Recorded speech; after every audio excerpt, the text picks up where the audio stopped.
Welcome to the Life Illuminated podcast. I'm Maggie Kelly, your host, and today I am so excited to welcome William Patrick to the show. William is a psychic, he's a healer, he's an intuitive. Oh my goodness, we're going to have a great conversation, so settle in. Welcome, William. My pleasure. Thank you so much for having me, Maggie. I I appreciate it. absolutely loved your biography on your website. Your story is fascinating. I can't wait to Thank you. talk to you. Thank you. I'm excited. Yeah. So tell us a little bit about what you do, who you are. You can even share that same story that you shared on your website for our audience if you'd like, whatever it is that you would like for us to know about you and what you do and how you contribute to this beautiful planet. Right, absolutely. So, what I do business-wise, and also like in my personal life as well, is I do healings, I do tarot readings, I do psychic mediumship readings, and a bunch of other specialty readings as well, like Akashic records and past lives. So I have a wide variety of different services I have to offer to the collective. And so how did Uh, you get into this particular line of healing? Yeah, so it all started like the first thing that happened to me that was like metaphysical started when I was about I think I was like 4 or 5 years old, and around that age I saw a vision at my door. It was a golden being. It was a woman, and I think it could have been Mother Mary. I did put that in my bio, but I kind of put that definition on it. But from there, my parents told me, they said, "Hey, that was a vision that you had." So I was really young then. I never really thought anything of it, but it was very, very, very real and very in front of me, if that makes sense. So a little bit after that, I started seeing. Well, I had these friends that I used to play with, right?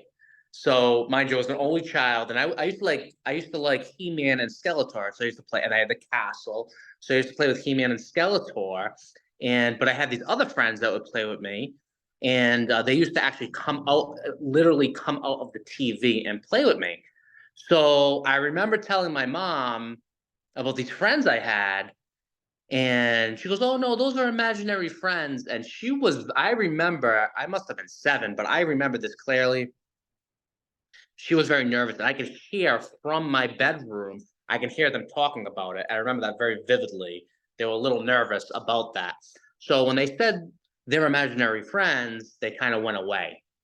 So that after that, something that happened was when I was making my first communion, there was a nun. Her name was Sister Margarita, and she would go around um, to the houses in the neighborhood, right? And my mom made her some. She had cookies out and had coffee there, and I just knew. I was like, that coffee is gonna spill, and I didn't know why. Her hands weren't even near; it was sitting there, and what do you know? She knocks the coffee over. So I don't know if I did that or if that was just a psychic experience. So a lot of different things, and I'm going to keep going. A lot of different things that happen at different times before I opened my business. So it was very, very slow, steady, gradual um, steps, and I think just because of the way I was raised as well. So inside of the vision, the television people, and this coffee incident, did you mhm. at the time understand that there was something else going on that wasn't No, between other? no, no, because I was only child, and I would like at the time I was so young, I would just tell my parents everything, and then they would say, "Oh no," they would put the logical explanation on it, so I would believe them, you know, and they would put like, "Oh no, it's just a coincidence." They would say, "That's just a coincidence." Everything was like that happened to me was a coincidence. And when did you understand that it was not really coincidence? I mean, because we all have synchronicity. Yep. Right? Way after that. Way We, after that. we, A couple other things happened. I would dream about like my grandparents before they passed. I dreamt about them and my cousin who died at a very young age. I dreamt about him as well the night before he died. I never even told it like my parents that, right? Because I was older at that time. That was high school. And I've always been an empath. I always took in a lot of energies going up throughout high school. And I really didn't understand how to use my empathic abilities as a gift. It was more like I'm taking in all these energies and I feel a lot at the time. But now I use it as a gift and I can control it. But I didn't really, to answer your question, I really didn't um recognize myself with as having abilities until my mom passed. It's about 6 months after my mom passed away in 2013. This is going way forward from high school. My mom, after she passed, a few months later, she gave me some signs to meditate. So I started to meditate, and I got really into the different things that you can do with meditation. And where I worked at the time, a psychic medium, used to come in there. And I would tell him about my meditations. And after a while, he knew I was doing it, for a while, like about 6 months in. He said, "Oh, yeah, you can go to different dimensions, right?" So I said, "Really?" He said, "Yeah, you just have to set the intention." That's all he said to me. And I was like, "I can do that." I just knew I could do it. I don't know why I knew, or maybe because I was practicing and I was researching, so I was pretty confident that I could do it. And so, July 2013, I placed a blanket on my floor. I put very high vibrational music on, and I said, "I'm gonna go." I just set the intention. I'm gonna go into different dimensions. So, what happened is I actually astral traveled into different spirit realms. So so let me I thought stop I you, was gonna. let me stop you for a second and describe for our audience what astral projection actually is, because very few people Hmm, probably listening understand what right, you're talking right, about. yeah. Think of it as traveling. It's kind of like he said too. It's you can really define it as a different dimension. That's what it is. It's dimension of the astral plane. And there's everything you can think of there. There's multidimensional beings, there's spirit guides. You can meet with Jesus, which I have done in the astral plane. You can meet with, you know, whoever spirit guides are out there. And you can Multiple. also It's almost travel, like you can also travel and arrive at someone's house at the end of their bed. If you, exactly. Yeah, exactly. That would be more of like oh I forget what they call that. That's a little bit different. It's the same idea, but I can't think of the term for what that is right now. that's okay. It'll come. You were doing Yes. some astral projection in 2013, understanding that you could move higher Yep. into a higher state of consciousness. Yeah. Yeah. Yeah. And What we're what, what able, you were what you were Yep. Sorry, go ahead. no, What you were thinking was remote viewing. That came to me, so I figured I'd say it. But yes, that's very similar. It's the same type of skill. Um, I would say just to talk about remote viewing really quickly is you don't want to do that. Uh, just go into someone's house because it's very like that's like invading their privacy if you can't do it. But well, I yes, can tell you, astral. just from a personal standpoint, I had that happen. I was dating, Oh, gotcha. I was dating someone who astral projected often. And there was Mm-hmm. one night where he showed up at the foot of my bed Mm-hmm. at the middle, Mm-hmm. and it scared the holy Oh, of out of course. Yeah. Of I sat course. Of bolt course. upright and was absolutely freaked out. I knew from having Oh dated, yeah. this was something that he said that he did, But honestly, Yeah. back of my head, and I'm guessing the people listening here today have, certain amount of woo woo. Wow, this is Right. really a crazy conversation. Right. But I was not a believer until then, until that Oh moment. yeah. I will tell you, it scared the bejesus out of me. And Mm-hmm. I was Mm-hmm. shaking and crying for hours. Of course. Yeah, So of course. Of I hear what course. you're saying. You don't just willy-nilly astral project, you have that Into ability. somebody's tongue. And I honestly believe we all have this ability, as well as an We empathic, do. as long as we get in tune Yeah. with ourselves. Meditation for me, Yeah. and the holy grail, to Yeah.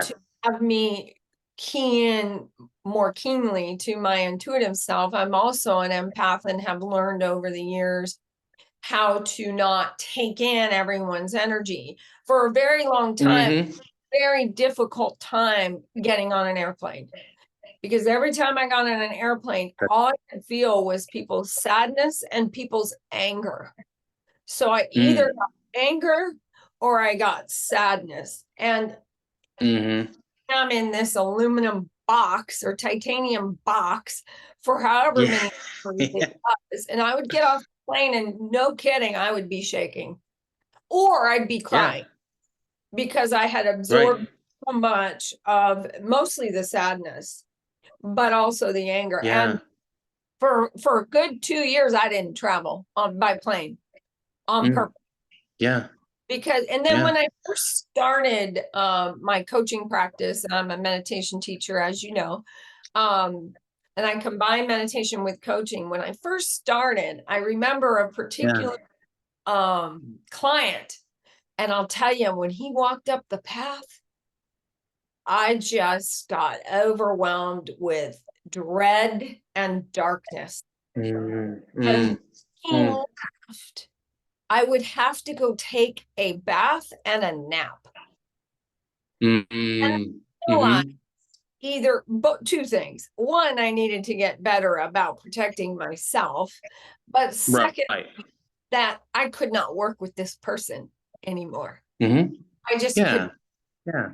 So Right. over The the, boundaries. Yeah. and I'm sure for you, over the years, I've learned how to take better care of my emotional and spiritual self inside of the craziness that is this world. Yeah, of course. Yeah, the self-care is huge. Yeah, taking other people's energy as an empath, that still happens to me to this day. I do understand protection very, very well. Um, however, at the same time, um, that I do have abilities where I could, say leave or whatever, or send the person something. But I choose now what I do is, listen, I'm just gonna send this person love. I'm just gonna send that energy, that dark energy, love, because that's really, at the end of the day, that's what it needs. Or that person needs to be able to transmute that energy from the darkness to the light. Um, but So let me stop you right there, because you just said something I would love for you to expand on. And sure. that is, you use the word transmute, Hmm. where in my head, I might have said transcend. So can you maybe tell us what the distinction is between transmuting and transcending? Well, to me, the way I understand it, and I try not to get too caught up in definitions, but to me, transcending is just raising your own vibration, from Above. above. Like, all right, so if you're in guilt and shame, you're moving up to love and enlightenment. Transmuting is taking a dark energy and changing it to something else. It's very similar, but to me, it's different. Like, okay, I'll give you an example. For me, what I believe transmuting negative energy is. So if you wake up, you're in a bad mood. Say if like something in your life is bothering you, and you go for a hike, and then you focus on everything in nature, and you come back, you feel better. You transmuted the energy from negative to positive. That's what it is to me. Yeah. Yeah. And Mhm. and nature has that ability for all of us to Absolutely. restore Absolutely. us to sanity, really. I always tell Yeah. all my students, look, when you got one of those nutty days, just go stand outside, Mhm. sit on the front stoop, and just be 5 minutes, Yeah. and you will be Yep. completely Mhm. transformed. Listen to the birds. The birds always help me transmute energy. I just enjoy listening to them as well. But nature is a great transmuter of turning um negative emotion or energy into positive, and it's almost like you forget about it. It's like, oh, that was actually, why was I even thinking about it like that, and you just kind of, it kind of helps you let it, whatever it is, helps you let it go. Tell us um a little bit about maybe one of your most intriguing or interesting or even challenging clients that you've had and how you were able to help them or heal. um the most challenging, that's nothing's coming to mind when you say the most challenging. I don't know, I just feel like they're all different, and I just, whatever they have in front of them or whatever they have going on, I just offer them whatever's going to serve them. So when um you meet with somebody, do you touch them first? Do you make a physical connection, like hand to hand? Or is it more of an intuitive sense when you're with them that you pick up on? as far Because as the heat. you say that you're psychic, right? Mhm. And you're intuitive, right? Mhm. So Yeah. there's different types of psychic ability. Mhm. So, I mean, there's clairvoyant, and then there's the Yeah. seeing, and there's the hearing, Mhm. and all the other, Yeah. there's 7 of them. Mhm. Mhm. So for you, how does it occur for you? Does it just It, comes as an information?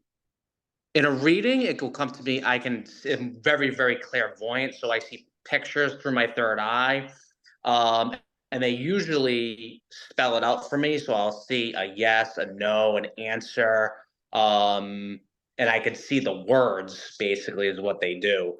Um, Sometimes I'll hear, but the more with me, it's more, everything is very, very clairvoyant, from my third eye. Yep.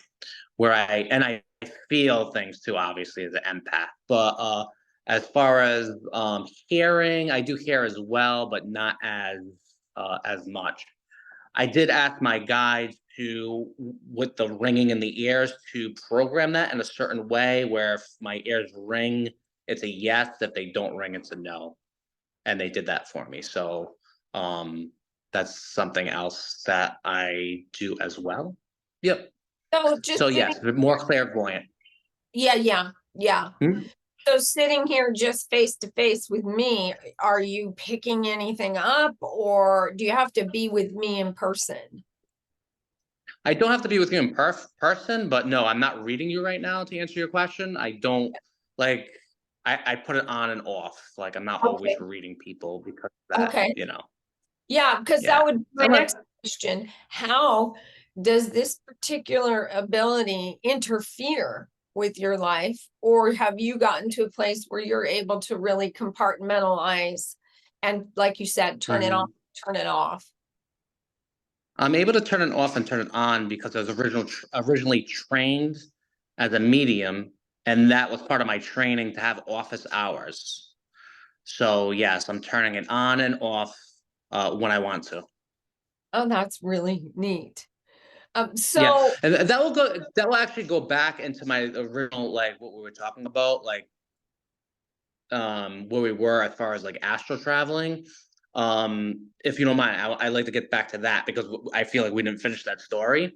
for sure. So yeah, so that night I astral traveled. I went up instead of, I thought I was gonna go like into walls. I thought I was gonna be walking through walls and this, that, and the other, but I went up and I ended up, I'm not going to tell you every detail because it's just a long story. I ended up going up past the moon, and then I go into space, and I go past space to the blue void. And these three little spirit guides come to me. They had hoods on, and they come to me like, come on, come on, come on, let's go. I was like, all right. So I follow them, and we go to a land. It's a land of flowers, beautiful land of flowers. During this experience, I'm in the land of flowers, and I did all of a sudden feel something like really negative. I said, what is that? All right. They said, don't worry about that. That's just the reptilians. We're going to shine our light onto them. So we shine our light onto, I didn't see like any reptilians, but I just felt it. And we start shining our light into the land of flowers and walking down the land of flowers. So that was interesting. And then I was taken to a land of mushrooms briefly, and they gave me some kind of mushroom. You might have saw this on my website. And then went back into space, and then like, oh, I'm going to teach you how to fly. So I'm flying around space, and I fall into it's almost like a hole. They're like, don't go over there. I ended up going where they told me not to, and I fell into like, I was just floating, and they had to come down and get me. I could see clouds. They're trying to move the clouds out of the way, and they came down with a rope to pull me back up.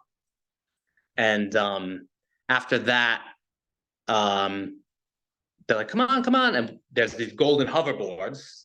We get on the golden hoverboards and start riding the golden hoverboards around the universe, around space. I'm doing flips on it. And honestly, I felt nothing but like pure love, pure joy. And it was like nothing that I felt on earth ever. So for those of us that are out here listening to you and thinking this guy is nuts, what what do you say to the skeptics that are listening about Nothing. projection? Because I wouldn't say anything. I wouldn't try to convince anything to anyone.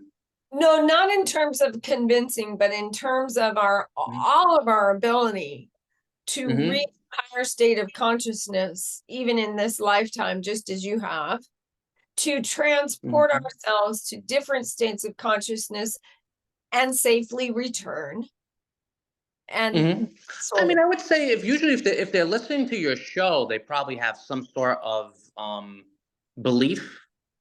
And I feel like wherever their belief is, that story can show them that there's more. And maybe just research. If you think that's crazy, just maybe research astral projection, and you'll hear stories that may be similar to my story. So I'm not the only one telling an astral projection story on.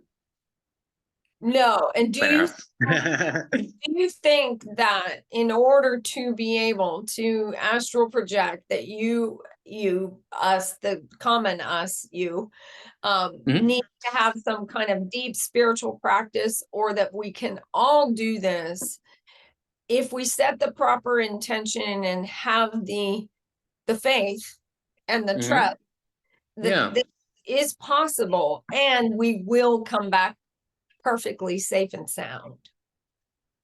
Yes. This is kind of a two-part answer, and it's like a yes and no. Yes, anyone has the ability to do it. All right, but you do have to know you could do it when you set the intention. You have to be able to be very clear in your mind at that time, and you have to not be afraid. Because if you're afraid, you're not going to have a good experience in the astral. You're probably going to hit the lower astral and attract things that are not of good intentions. Right. So there is, yes. In some ways, you really do need to set sort of the protection that we were talking about in terms of being an empath. But even if, if you're doing some shamanic rituals and you've got a shaman in there, perhaps you're doing an ayahuasca journey or whatever, having a shaman there to keep the container safe is just the same sort of thing you're saying, is that understanding that you can trust, but you also need to have some sort of container that says, I'm safe, I'm going to be okay. And these other entities that are out there, that darker side, are not going to get to me. Well, I don't think you necessarily need someone there. Yeah. I mean, I never did ayahuasca. I don't think there's anything wrong with doing ayahuasca or any of the plant medicine. I haven't got to it yet. I mean, because I had the same, I had the experience without any drugs. Yeah. So Yes. it, No, but I just meant in terms of different modalities. mm-hmm. Common theme is that to set the intention, that to understand first that there's the beneficial and benevolent, and then there's malevolent. Right, absolutely, yes. You should understand that. Yeah. And it's important, just like I shared that experience about one of my clients walking up the path, right? Yeah. There has to be an intention set as well that says, I am protected, I'm okay, I'm safe, and I'm sound. Yeah. And even when you do that, going back to transmutation, I mean, I've had negative things come at me in the astral, and I left that. I said, okay, that's just a negative thing. I'm out of here. Bye. I'm going somewhere else. See you later. You know? But I do teach astral that is in the awareness, though, and I think that's where it's super important to remind all of us that it takes a level of awareness to be able to even notice that, what you just said, right? Yeah, I think so. Yeah, you do have to be aware of subtleties, I believe, to be able to get to that level. I don't know. It's hard for me to say because I got there very naturally. But I've done this in many past lives. I've done this kind of work. So I got there really naturally. But as far as like if I was teaching someone, I would start off very, very slow and explain all the basics to them. Which I do teach this as well. But it's really to, like you're saying, it's really to people that I do an interview with them to make sure they're ready for it because I don't want someone to have a negative experience. So a lot of my clients that I teach astral projection to, they're either been meditating for a while or they're psychics or a little bit of an advanced level. That but at the same time, that's why I'm saying it's yes and no. That doesn't mean someone can't just do it on their own, but I wouldn't necessarily recommend that, even though I did. so it's yes and no, it's a paradox, I guess. So Yeah, I think again it comes back down to awareness, because right, as a child, if you weren't aware right, that those were quote unquote imaginary friends coming out of the TV, right, if you weren't right, aware, didn't express that at 7 and then going older, right, probably would have gone over your head, right? And you right, may not be where you are today if you weren't listening to those signs that were right. almost screaming at you that Yeah. the direction perhaps you should pursue. But on the Uh, flip side, I believe we all have yeah, exactly. Yeah. We all psychic, have the ability. Yeah. Yeah. we all have psychic abilities in whatever Hmm. those forms it comes in. Yeah. But unless we're present and aware, we don't notice it. We call it Yes. coincidence. Oh yeah, absolutely. Oh, here we go. Yeah, exactly. You have to be very, very present in the moment. Um, to even, you know, go there and notice any subtleties at all. A lot of the information you get, not even in the astral, but just information in general that your guides or your higher self are trying to give to you is really subtle. So you have to be present enough to notice those subtleties. They're there, but our physical mind, gets in the way of that with doubt and thoughts and conditioning, saying it's coincidence and things like that. Yeah, absolutely. Yeah, because I think, it's never a coincidence. It's No, all never. synchronistic and Yeah. all supposed to be happening. Mm-hmm. You're thinking about your mom and 5 minutes later she calls. That's Right. not a coincidence. Right. Exactly. Yeah. 100%. 100%. Yep. So what would you let's say there's a listener out here that feels like maybe they have something, they feel like they have some kind of a psychic ability or empathic ability or intuitive ability like you do, but they're not really sure, they're questioning, or what would you recommend to that listener? I'd recommend, and this happens to a lot of people I see, is that they know they have it, but they're trying to get it. They're trying to get it. It's almost like you have to do the opposite of try. You have to let go of the thought that's getting in your way and the analyzation, and trust that the first thing that comes to you, the first message that you're receiving, is the answer. Okay. So a lot of the times people will get that message and they'll be like, "Oh wait, I'm not sure if that's the answer," and then they're by the time they keep thinking and thinking and thinking, then they may have even forgot what it was they originally got, and they're somewhere else, or they're doubting it, or they're thinking about it too much. You get the message, and that's it. You have the message. That is the answer. Yeah.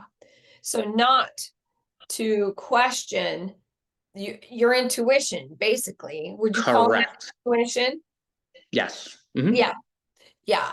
And I mean, and some people, I think, including some of my clients, would call it God or their higher power or spirit. And Yeah. Right. doesn't need a label. It's It just, doesn't. Yeah. listening. Are you listening? Right. And do you Yeah. trust what you're hearing?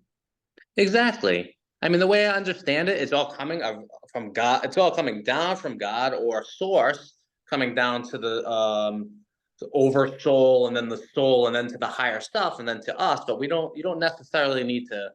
It's good to know that, but it's just allowing it in, allowing that message in. All right, being present, like you said. So you have to be present and aware, like you said, to allow that message in. It comes to you. There's the answer. Okay. There's nothing else after that that you need to analyze. Because when you analyze it, you lost it. It's gone. That's right. Because then you're back into the realm of reasoning and thought and all of those Hmm. places that have us on this plane as opposed to Right. a level of consciousness, Right. which is Right. why we meditate, which is why we practice meditation, is to know Exactly. thinking to bring us back to the present moment so that when Yeah. those messages arrive, we know them as messages rather than thoughts. Exactly. 100%. Yeah. 100%. Yeah. Hmm. So what other things can you tell us, or what other ways can you direct or help our audience, should they want to pursue a path like yours? I'd say it'd be different for everyone, and just have the synchronicities for that particular person line up for them and let it unfold. It's going to be a different path for everyone. So trusting or knowing that your higher self is giving you the correct information and going on that journey. That could be research for someone. That could be practicing on their own. That could be meditation for another person, starting with that. That could be taking a course for somebody else, you know? Yeah, it So, doesn't have to look the same. There's no linear exactly. path. You know, that I say this to my students almost Right. every day, that it's Right. not kindergarten, first grade, second grade. Your Hmm.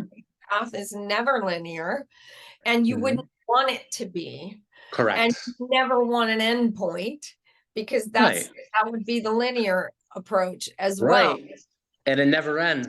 Right. It You never don't ends. want it to end, because what Right. would be the point, right? It's just Exactly. bring it on, give me the challenge, Yep. show me what I'm Yep. supposed to learn, just keep Right. laying it on me. Yeah. Absolutely. So Absolutely. where can people find you, William? Um, I'm on I have a website. It's www.intuitivevisions.com. Is that I'm also, singular? I'm sorry, intuitivevisions.org. I'm sorry. It's Okay, and intuitivevisions.org. is it vision or visions plural? Visions plural. Okay, Intuitivevisions.org. okay, great. And what Um, sort of services oh, do you offer? I just want to give a couple other places I'm at. Ah, Um, I'm also on Instagram at Intuitive Visions 401. I'm on TikTok at Intuitive Visions, and I'm on Facebook as William Patrick, and that would either be under Providence, Rhode Island, or it might be under North Providence. I'm not sure. But those are the places you could find me. Perfect. Perfect. And what kinds of services do you offer? So I offer tarot readings. I offer mediumship readings. I offer past life readings. I offer Akashic record readings. I offer spirit guide readings. I do healing packages, or I'll do healings in itself. I also do coaching, where I can teach you. I have a couple of different types of coaching packages where I'll teach you astral travel in one, meditation I teach. I'll teach just like it's almost like a life coaching, but I'm pulling cards for you every week or every 2 weeks, depending on the package. Helping with relationships, helping you with your career and things like that. But it's more of a package, a long-term commitment, so we can meet every week or every couple of weeks, and I can guide you.